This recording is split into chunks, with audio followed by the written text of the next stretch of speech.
welcome to Should I Buy This Game, featuring Explorers of Navoria. My name is Christine, and in this video I'll give you an overview of how the game is played, and then share a few things I may like or dislike about the game to help you decide if you want to add Explorers of Navoria to your collection. This is the game Explorers of Navoria, and this game consists of 3 rounds, and in each round there are 4 phases: recruit, gather, income, and return. I'm going to start by going over the cards. These first cards, the pink ones, are the adventure cards. These allow you to move along the adventure paths. There's 3 different paths. You can tell by the little symbols here, and they'll also give you some points. And then during the income phase, you actually receive points based on how many flags you passed, and I'll be showing you that when we're looking at the board. There's also species in each of the corner, and we're collecting groups of species to get extra bonus points as well. Next, we have the merchant cards. These right away will give you some points, and then again during the income phase you will receive points based on the number of species of the specific species you have. The next cards are our soldier cards, and these give you points at the end of the game. It's by that symbol there, and this is based on how many little houses you've put out in the different areas on the board. These are the merchant cards, and they're going to give you resources either in points or in gems, apples, or swords. And these are our builder cards, and these are allowing you to build those little houses in some different areas, as well as giving you some points or being able to move along the path. And those are the 5 different cards that we will be collecting. Now I'm just going to show you around the board a bit. This is that area I was saying. Once you have 5 of a specific species, then you can put your token here. If you're first, you'll get 2 points based on having on all of these cards you have in your hand, or if it's a single color, 3 points per all the pink cards, or whichever color card. These change up from game to game. This is the area we're going to use when we do our gathering. And this here are the different trails. This is the glacier trail. So you would move along the path. Each path allows you to place 3 different houses, and these are the flags that will be used for some counting for points. This is the desert path, and it has 4 flags along it, and you have 3 places for houses. And this down here is the forest path. The forest path only has 2 flags, but you can still put the 3 houses on the path. And if you ever make it to the last part of the path here, in all the paths you'll receive 5 points, and if you're sitting there and you get to move again on the path, you continue to receive 5 points. Down here we have our player board. This is where we put our resources we gather. You're only allowed to put 1 resource per space each time you gather. Here, once you have a sword, a gem, and an apple, you'll be able to collect whatever bonuses you have. Everybody gets to move a spot and get some points based on cards. But if you've been able to put out these houses, you get the bonus where those are open as well. Here you need 4 different resources, and here you need 3 of a kind to be able to collect the different bonuses on that area. And these are your little awards that you put out once you have 5 of the specific species. So now I'm going to show you how you recruit. And there is this bag, and it has tokens in it that correspond with all of these cards. So I randomly put my hand in and I grab 2 tokens. So I have the yellow and the blue. Now I can recruit 1 of these people. So I come over here. Here we have the blue cards, which will get me some points, and then points each round. And the yellow cards allows me to put things out. So I think I'm going to go for a yellow card. So I take my yellow token and I just place it on top there. And I think I might get the move and build card. So I would take this card. My other token just goes to the middle of the board. And then down here, it is in the forest. So I can take my first house, put it in the forest, and move my adventure one spot. I move one spot and I build one spot. And then I just add that card to my set. And then just so we know, we have this species here, just to keep an eye out going forward if I'm going to collect that species. Now the next person goes. No cards get refilled between rounds. So the next person has a choice. They can pick this token here and get a blue card, or they can pick 2 from the bag. So maybe they pick 2. They got 2 green, so they really have no choice. And so they look here and be like, they're all pretty similar. They all give you 2 points and 2 different awards. So maybe, oh, and they're all the exact same thing. So in this case, it really doesn't matter. So they would take this card, they would get themselves the 2 resources here and add it to their board. Now, I just want to mention that these resources are upgraded resources that I purchased separately, whereas everything else here came with the game. Now, I don't know if I bought any special version of the game. I got it from a store that does buy Kickstarter versions, so I'm not exactly sure if all the versions will have these thick wooden tokens or not. So they would put that there. So now it is back to my turn. And I could get a resource, so maybe I want to get a resource. So I would take this token, put it here, and then decide. They're both very similar. It doesn't really matter. So I would take this, I would put it in my board. I would get myself a sword and an apple. Now I can only put, as I said, one thing on each one, so I can't do that to try and build that up. So maybe I'll put the sword there. And then I would get 2 points, and up here at the top is our little point counter, and I would just move it along 2. And we just go back and forth until each player has 4 cards. Our next phase is gather. So any tokens that weren't used, you can remove from the board and put back in the bag. So then we have our tokens here. So whoever went first, the opposite person does gathering first. So my opponent might want to come here and go here, because this is a really great spot allowing you to build. So they would get to build something. So maybe I would go next, and maybe I would take this token and put it here. This allows me 2 swords. So I get my 2 swords, and I'm going to put them down on my board. And this way I can put 1 there and then 1 here. Then it also allows me to move.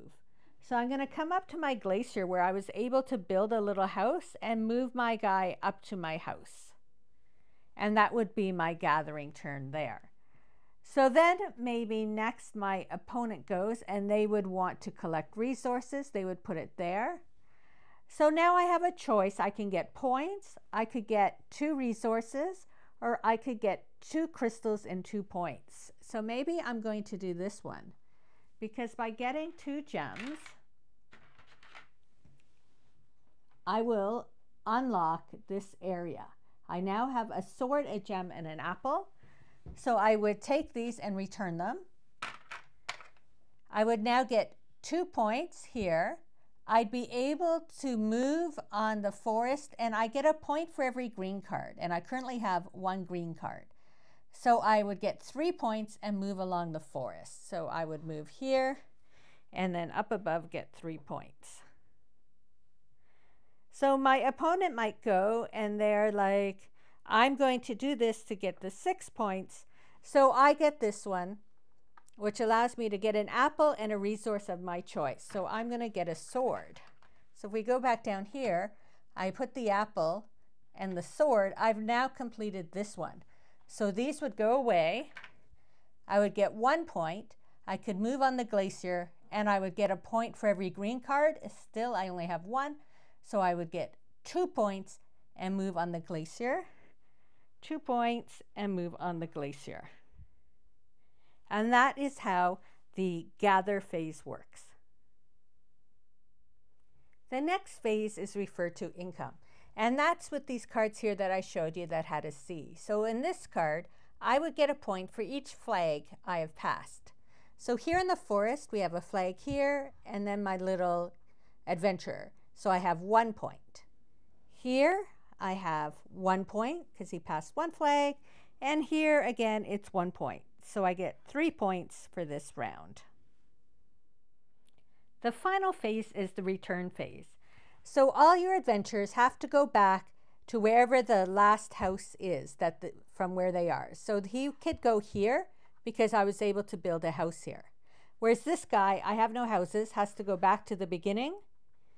This guy gets to go here because there's a house. The next thing is we can change turn order. Whoever has the most points is further along, gets to go first. So you would just change your order here. All these tokens get picked up and returned to the bag. And then all the cards get discarded, and we put out 3 new cards for each row, and we start the game all over again. There's also an expansion called Forgotten Lands, and this has a variety of modules that adds to the game. The first one is it gives you everything needed for a 5-player game. So another set of tokens, a player board, and then this extra area here you would put here, so now you have room for 5 players.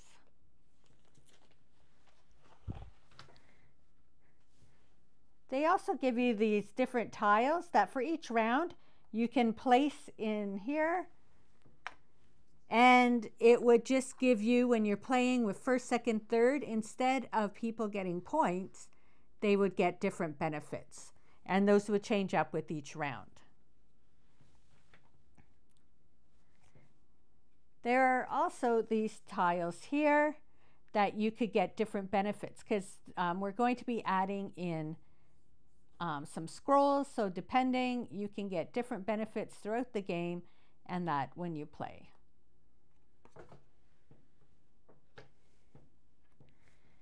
They've also included these little images of all the little species, and what you do is you put one at the end of the path. So it's just randomly you place them at the end of the glacier pass. And if you make it to the end, then you are able to collect the species and add it to your hand. So when you're adding up your species, you have 1 extra species that turn. There are also little benefit cards for points. Just another way to earn points. You would pick one of these cards and use it during the turn.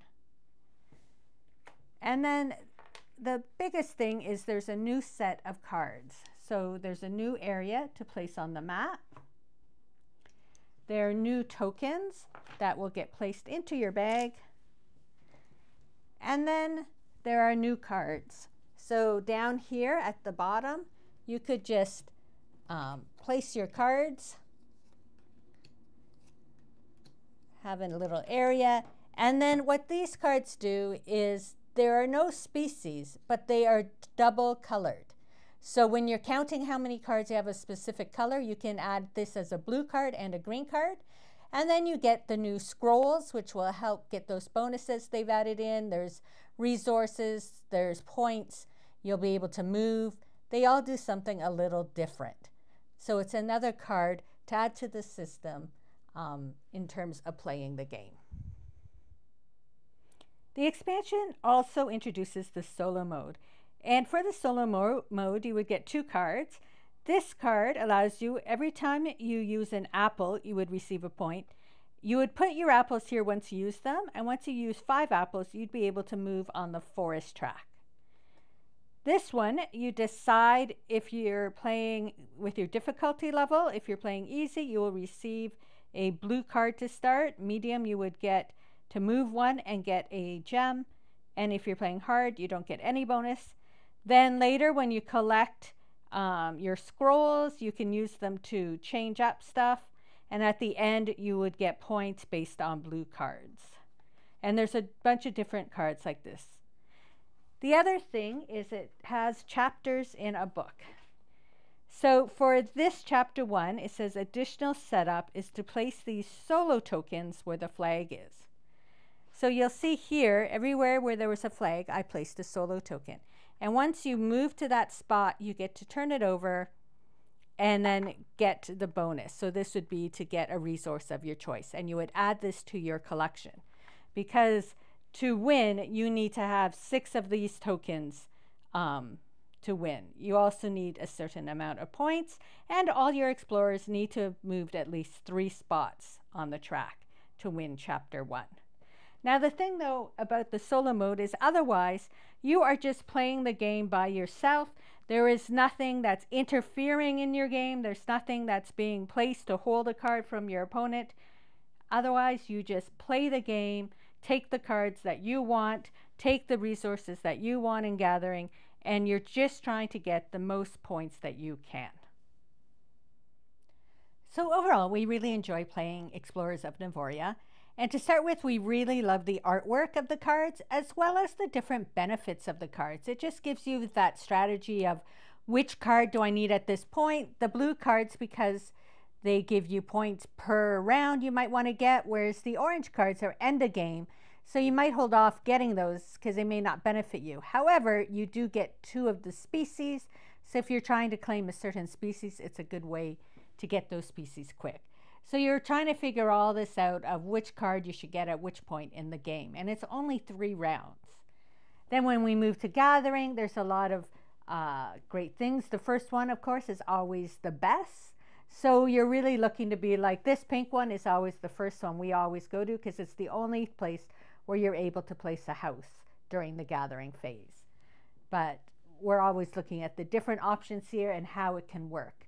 And then how this can trigger the board and activating our different areas to get more points or be able to move along the paths that much quicker.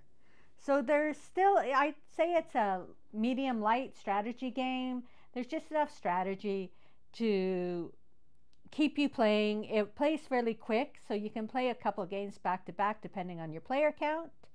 And it's a fun game. I've played solo and I have played 2 players, and both were very fun. Now when it comes to things we dislike about the game, it's mostly about the expansion. Other than getting the new cards down here, which add a nice gameplay, the rest of the expansion I find is just about getting bonus points or bonus resources or bonus this or bonus that, which is all nice and great when you're playing the game, but I don't really think it's really necessarily adds anything to the game. And when it comes to the solo mode, like they've added in these tokens, but to play the game, you just play the game. So I don't think you need the expansion to play solo. You just play the game without the extra added benefits. So if you want to play solo, you're basically playing the game without an opponent and just taking the cards you want in, just trying to get a better score than you did the last time and see how you can improve, or what happens if I do this earlier than that later, and it just gives you a chance to play. And playing solo is fairly quick, so you can play a few games back to back. But otherwise, the game is fun. If you like this sort of type of game, you might want to check it out. And let me know in the comments if you've played Explorers of Navoria and what you think of the game.